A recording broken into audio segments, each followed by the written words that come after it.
guys, today I'm back with another video. Today's video is building a resume. I'm not going to go too deep into how to build resumes unless of course you ask me some questions specific about resumes. I'm just going to tell you some things that you could potentially put on your resume, especially if you don't have work experience or like I guess real world work experience. It's not a guarantee that it will work. That's a disclaimer.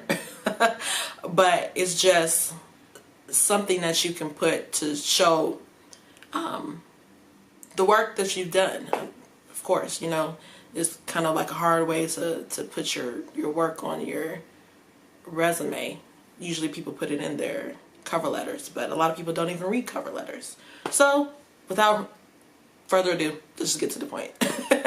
How to build a resume. So first, of course, you would put your job experience. So if you have real world job experience, of course you would put that.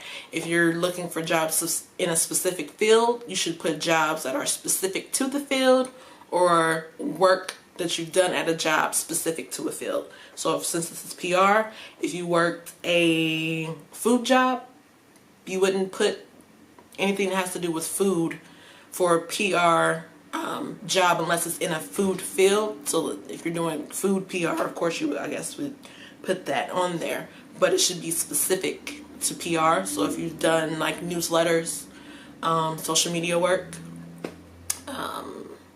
maybe even if you have to take food photography, not, you know, too deep, but like surface level food photography, anything along the lines of PR in the food industry, of course you would put that on your resume if you're looking for food PR or even PR in general. It just has to be specific to the field. That's one. You can do internships. If you have internship experience, then you will put that on your resume. I know what I like to tell people is to do at least 2 internships. So that you can have technically, I guess, like a year of work experience. Oftentimes people say, oh, do internships, but they don't tell you the amount of internships you should do and how much an internship, I guess, is weighed for a lot of people. If you only do 1, it's not weighed as much. It's pretty much considered like you didn't do anything. So I always encourage people to do at least 2 internships. And if you're going to do 2 internships, try to do them at the same place so that you can have work experience for 1 company. My recommendation is actually to do 4, because oftentimes jobs ask you for 2 years experience even if you've just graduated, and to me, I know that that doesn't make any sense, but that is something that I've come across in my job searches, is that they want 2 years experience. So if you can, do 4 internships so that they can count as 2 years of work experience. And next is, I'm thinking, sorry. Class projects. So in your classes, you may be doing projects and different things. I didn't necessarily put them on my resume as work experience, but if it's like, so for example, in undergrad we had agencies. So there's an ad agency and a PR agency. I didn't work in the PR agency, but I know people who did, and it was pretty much a 2-semester long thing. So if you have something at your college or university, something like an agency, and you know, by semester, I would suggest doing 2 semesters of it. That way it can count as kind of like a year, and you can use that as work experience on your resume because you're actually working with clients and doing PR work. Even though it's a class, it's still work experience. It's not, you know, whatever. Also, you can do, if you're doing like extensive projects outside of your academics, you can put that on your resume. So for me, I did some work outside of my classes. I worked actually with different entities in the university. So for one, I helped build a website, and then for another, we created a living learning community. So I put actually both of those on my resume for PR because, one, building a website, some of the skills for building a website, of course, can work for PR. And then for doing the floor, some of the written work that I've done, and as far as like leadership and organization type stuff, I put that on there as well, because I'm not just looking for PR, but communications, you know, they overlap. So if you do stuff like that, even working, I guess, in organizations, you can probably put that as well. So as if you held a position for a long period of time. So if you're in an org, you maybe been down there for a year or two, and you're doing PR related work, I will put that on there as well. Or maybe even field related work. So it's like if it's tech PR, if you're like in a tech organization, you may potentially be able to put that work on your resume for tech PR as well. And sorry, I'm looking at my notes.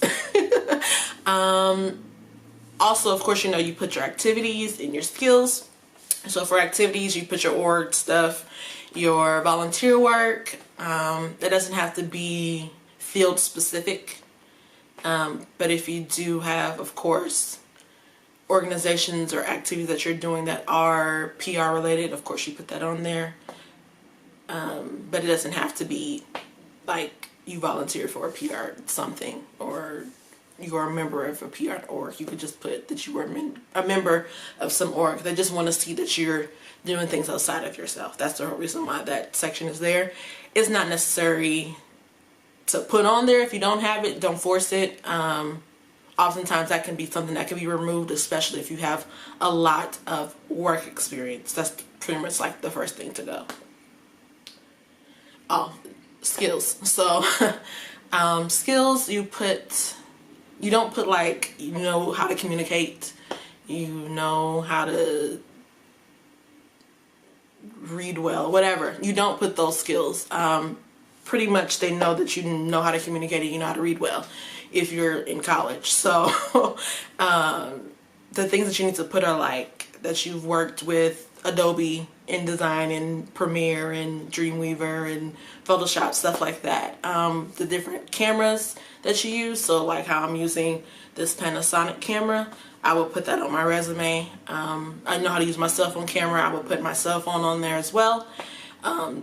Different editing software. If you do sound software, you put that as well, like Audacity.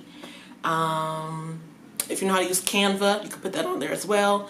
And if you know how to use social media, you put that on there as well. But you need to be, well, for mine, I didn't put specific, like I know general, you know, sometimes people put like general Microsoft skills. You don't have to put that, but just be mindful that they may assume that you know how to effectively use these things. So if you do social media, like I just mentioned, if you say you know how to use Twitter, they may think that you know how to use the back end of Twitter, such as like the promoted tweets and all that different stuff, or the analytics. So be mindful of that. But I know how to use it, so I put it there. But I would still suggest that you put the social media that you do know how to use. Don't force it and lie and say that you know how to use things. Just put the things that you know. You don't have to know everything. If you know not culturally specific, but regionally specific apps, so like WeChat, and I forgot the other one that that people were using in my grad program, but like Chinese specific, Indian specific, Mexico specific, whichever region, country, whichever that has apps that the people usually use over things that we use in America, I will put that as well. That's a good skill to have, especially because if your company, brand, whichever, is doing international communications with people, people should know that you know how to use those things. And I feel like I'm rambling and just repeating things, so that's it. Don't forget to like, comment, and subscribe, and share this video if you thought it was interesting. And that's it. Bye.